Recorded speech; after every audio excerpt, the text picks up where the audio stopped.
15 years ago, I ended my marriage because I found out my husband was cheating with a childhood friend and even had a child with her. This made me very upset and almost made me quit my job. But during that tough time, my current husband helped me and we made a happy home together. However, my happiness didn't last long. Recently, I saw my ex-husband for the first time in 15 years.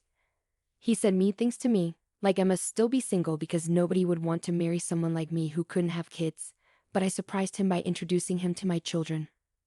When I introduced my son, my ex-husband was shocked and scared. I told him about my life now. I'm Florence, 38 years old. I live with my 13-year-old son Max, my 11-year-old daughter Ava, and my husband David, who is the same age as me. Max is in middle school and going through a rebellious phase. He can be cheeky sometimes, but my husband David knows how to handle him. Ava loves makeup and fashion, and she knows how to get what she wants because she's the youngest and a girl. Max really cares about Ava, so when she jokes about not liking him if he's not nice to me, he quickly apologizes and promises to be good. He's charming and always knows how to make things fun. So, even though my life is busy, it's also full of joy. But there's something people might not know about me. I've been divorced once and am now happily married for the second time. I got divorced because my ex-husband, who I'll call Jack, did something really hurtful. It happened 15 years ago when we were both in college.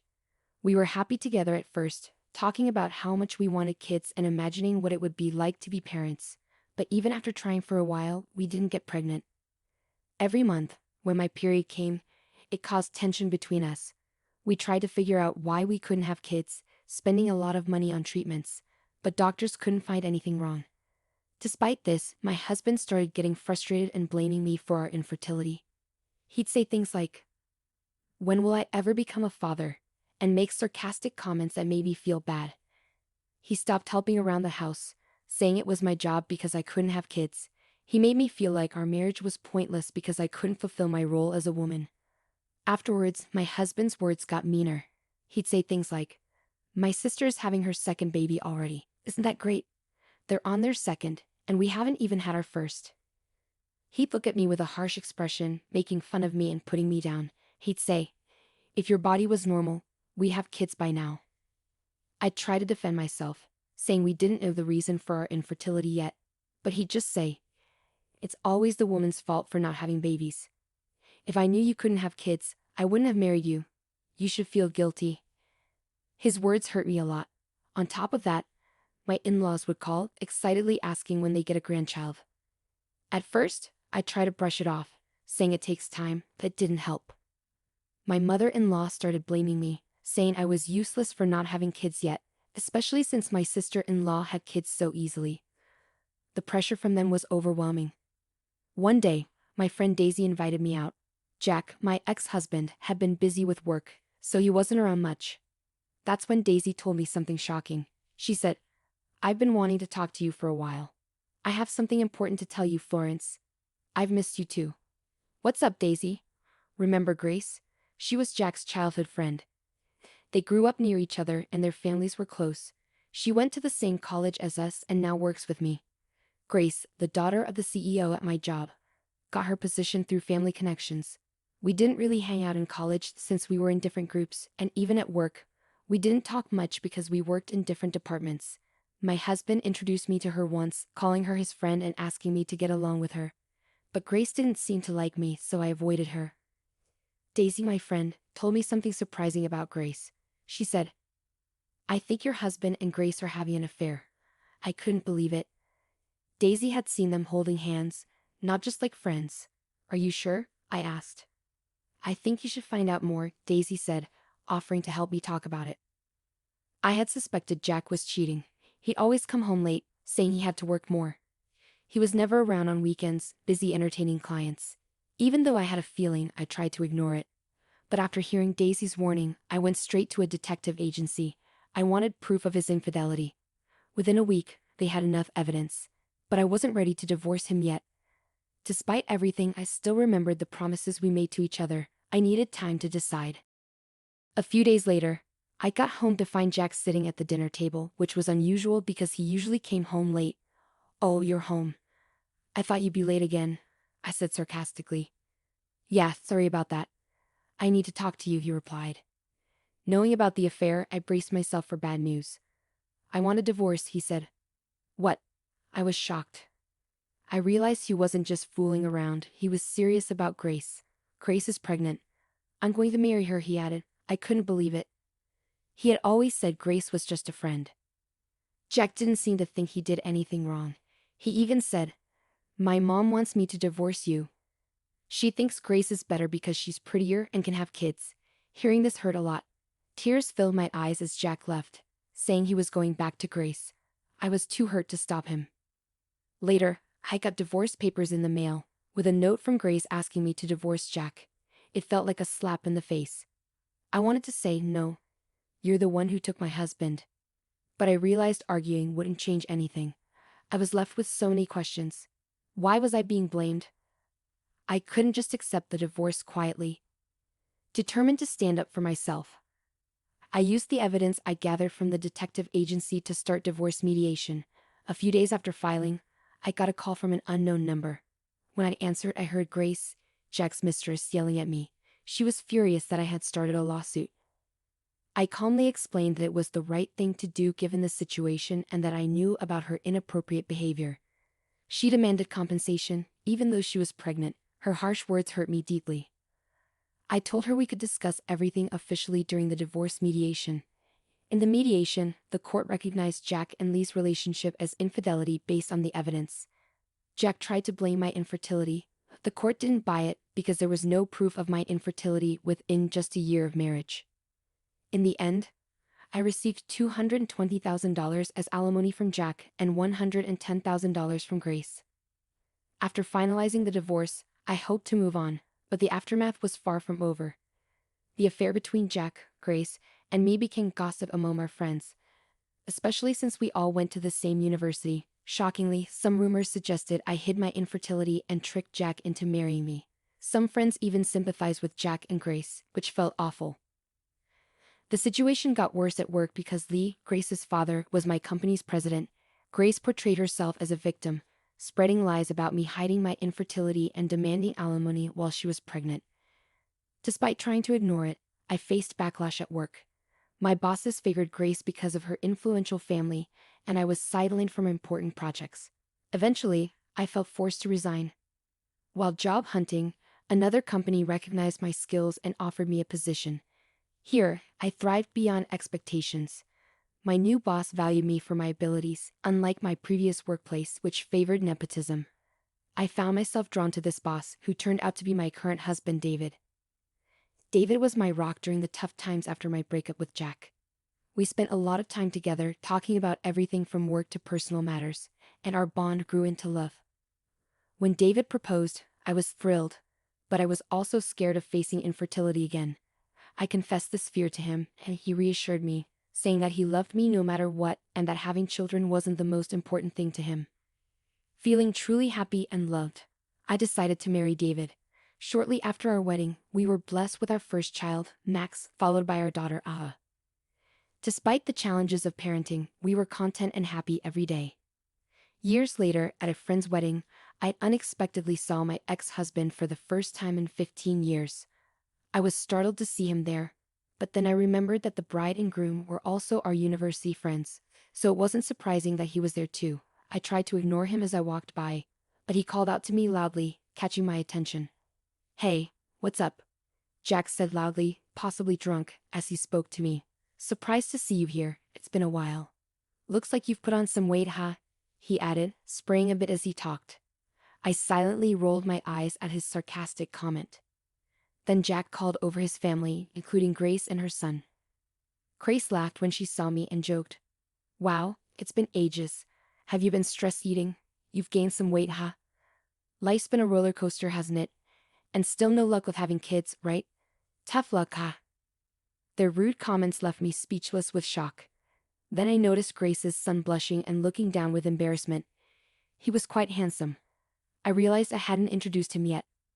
"This is my son," Grace proudly announced. "He's cute, right? Takes after me. And he's not just good looking, he's really smart too, a little genius." "Looks like we're the only ones happy here, huh?" Jack and Grace laughed, proudly showing off their son. But I noticed something off about their son's expression. He seemed uncomfortable with his parents' behavior, growing increasingly dissatisfied with their mocking attitude. He must be a kind-hearted child, I thought to myself. But I didn't have time for them. Just as I was about to leave, Jack grabbed my arm tightly. You divorced me because of infertility, yet you took money from us, he said, still holding on to a grudge from 15 years ago. Then Grace chimed in, yeah, you're infertile and single. Why do you need money? Families like us with children need it more. Give us back double the money you took. Their selfishness stunned me. Suddenly, Jack's son spoke up, pointing out, single means unmarried, right? But she's wearing a wedding ring on her left hand. Everyone's attention turned to my left hand, where I wore a wedding ring. Jack and Grace stared in shock. You're married? They exclaimed loudly, causing a scene. Feeling embarrassed by the scene Jack and Grace caused, I was unsure what to do. Suddenly, my son Max and daughter Ava appeared, concerned about my lateness. Ava, always outspoken, was joined by Max, who rarely spoke up so boldly. Mom, you're late, and you have kids? Max asked, surprising me with his directness. Yes, I do. Let me introduce them. This is my son Max and my daughter Ava. Jack and Grace were shocked to see the children of the woman they thought couldn't have kids. Grace looked closely at my son, and after a moment, they began to speak in a more mature tone, though their voices sounded strained. They seemed curious about Max's uniform. He came straight from school with my husband, so he's still in his uniform. And yes, he goes to that famous private middle school, I explained. Max worked hard and wanted to try for it, so we let him take the exam. He passed and has been attending since this year. Indeed, Max excelled academically and was enrolled in a prestigious local school. No way, he can't be your son, my daughter exclaimed, joining the conversation.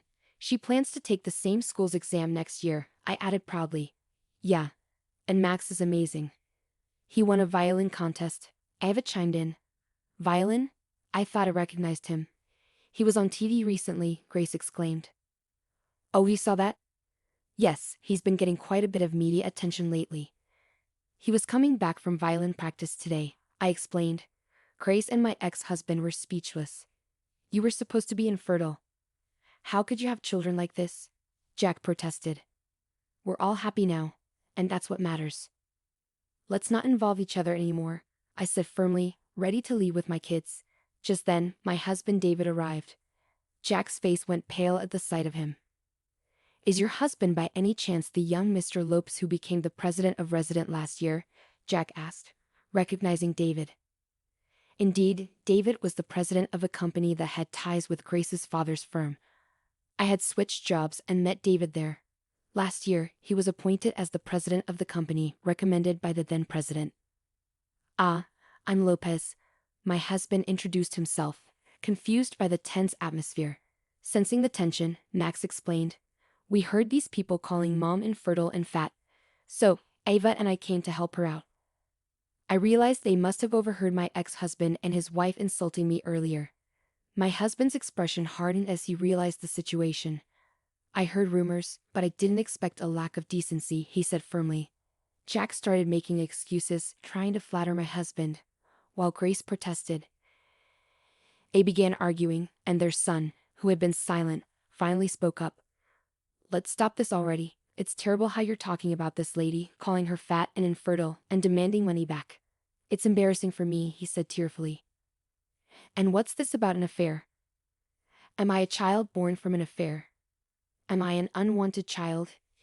He continued, his voice full of anguish. Jack and Grace became visibly unsettled. Oh well, it's not like that. Grace tried to defend herself, but she couldn't ignore the stares from the other guests. Blushing deeply, she looked down in embarrassment. Though I couldn't forgive Jack and Grace, I admired their son for his sense of justice and kindness. Wanting to support him, I was about to speak, but my husband spoke up first.